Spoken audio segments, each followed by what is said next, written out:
would like to have the conversation you and I had a few months ago off mic when you came to the office about where podcasting is currently. Because this was probably the weirdest year for podcasting in the last 7-8 years than it's ever been before. The big deals are done. Money hasn't dried up per se, but the market's dramatically different though. If you don't have a core fan base, it's looking a little funny in the light as far as what your next moves are. Because they're not just passing out these insane deals to take risks. Advertisers are done taking risks. Distributors are done taking risks. Like, this is what it is. Your CPM is your CPM. And if it's not there, we're not fucking with you. And we're not dumping a bunch of money to see if it grows. Where are you going into the next year with your platforms? Are you going to differ? Are you taking a different approach? What? For me, I'm looking forward to doing more shows. This is always my plan. Like when everything, like we have to blame Daniel for this at Spotify. Okay. And I want to say it again. Daniel, if you are going to sue over the fake streams, you're going to run into a lot of trouble with a lot of gangsters in the music industry. Stop. You're going to end up in the stream. And you're going to have some issues you don't want. You're going to end up in the stream? Leave it alone. You forget to fuck with them little robot farms in China and shit. Stop. Because you knew the numbers weren't real when you were distributing the money. But what's good for the goose is good for the gander. With a lot of these labels are invested in Spotify and have not just a partnership, they have actual ownership. 28%, right? Yeah. So the fake streams are good for everyone but the artist per se, because it just dilutes the entire market as far as what a stream is worth. That was purpose. Yeah, absolutely. So that I think the sue shit is smoke and mirrors. Yeah. They're suing each other. It's all insider trading at the end of the day just to end up fucking over the people that they have to pay out. Yeah, I agree. It doesn't exist. It's fake streams are like sending money to Ukraine and Israel. Like it's just diluting. We're the only ones that are going to get fucked in the long run because you're ruining our dollar. Absolutely. So yeah, this is a show to me. Yeah. I don't think he's going to run into any problems with anyone in the music business because it's good for everybody but the artists. But the artists. I think it was too many podcasts to begin with. And let's be honest, most of the shows aren't good. So if the shows aren't good, a lot of shows not passing the eye test. Most shows are too fucking long. There's a big space, I think, available for somebody to do short form content, 5 to 15 minutes. But people don't have 4 or 5 hours to listen to a whole bunch of shows. So I think, and then the business models are always wrong. Like when I would go into like CAA, and I'll have conversations about how talent deals worked and all that shit. And I'm like, why are you trying to give me this deal when we produce the show ourselves and pay for everything? Yeah. No, I think the business model has been broken. Like even taking ads all the time, I think is a huge mistake. I think every brand needs to have a product or at least have equity in what they're advertising in. That's a horse game to just get your Blue Chew for the best dick ever when you put the money bags under the... Hey, it works here, though. Code Rory Mal. Yeah. Right? I feel you on the ad thing. It's funny. We just had a little back and forth. Well, not back and forth, but a beef with the Minimalist podcast.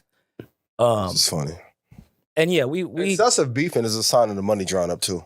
100%. Well, when the money's flowing, nobody's really arguing. I would say that. And we should get to that. Quickly on the Minimalist shit, we had fun with that. But I said at the end of that clip, he was making valid points. We are a podcast that does do ads. It's a large part of our revenue. And our business model, at least for the audio side of things. Whether it be not YouTube or Patreon. That is something that we are willing to put ads on for a revenue stream. Now, I think with YouTube or paywalls, that's where you can get a bit more creative with your core to focus on the content that they specifically like. This is almost a commercial for our paywall stuff. That makes sense. And for our YouTube stuff that YouTube will run the ad for. Every now and then you'll see us do a YouTube ad, but not to any degree that it is with audio. I think there can be a balance with it. I do think it can disrupt a show. I'm not one of those people that doesn't understand that. And I could see as a consumer being a little upset, but you know, there's also the second button. Just done product placement? I don't know if we've done product placement. You kind of done it. We've done a few. Yeah. I'm not going to say that. Yeah, don't say that. But moving forward with podcasting, I think it's fine when you have a core fan base because you can do the paywall stuff. There's still a world where podcasters are going to need ads. I don't think they're going to get the same value that they once got. No. But it has to keep the lights on to some degree. Not everyone is in the position to be able not to take ads. Why do most podcasters want a music-like deal when music-like deals don't make money for most people? Right. I think that's just a huge mistake.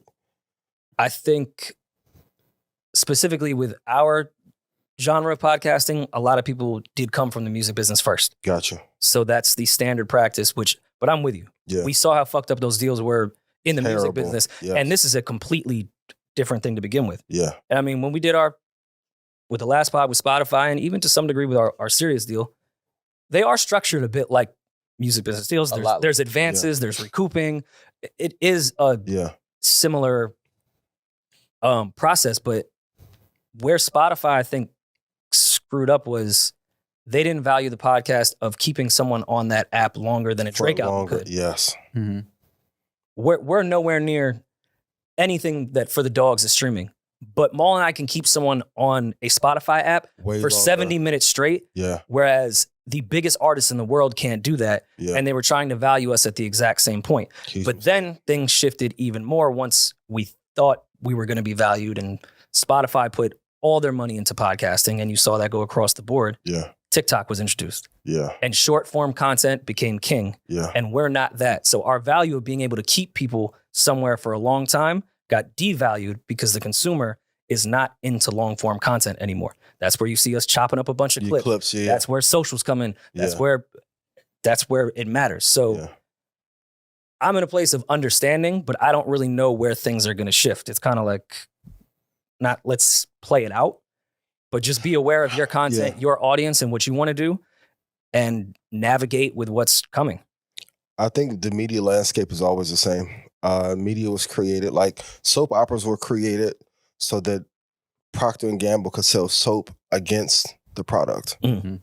If you don't own a product, or like just our motto, Market Mondays, live shows you guys have, Invest Fast, our Stock Club, if you're not selling a product or service attached to it, Rogan did it with Own It. Yeah. People didn't know he owned On It, or a great portion of it. I think if you're not going to a model where you're not advertising your own products, like people are going to be in a lot of trouble. Say what you will about Alex Jones and his politics. He is an example of model ahead of his fucking time. Absolutely. He wasn't selling conspiracy theories. He was selling supplements. Colloidal silver. He was screaming on the internet on a camera in his crib and getting billions of views. He didn't care about that money. Yeah. He was selling supplements out the ass at the end of those shows. Yeah. So there needs to be something tangible there. Yeah.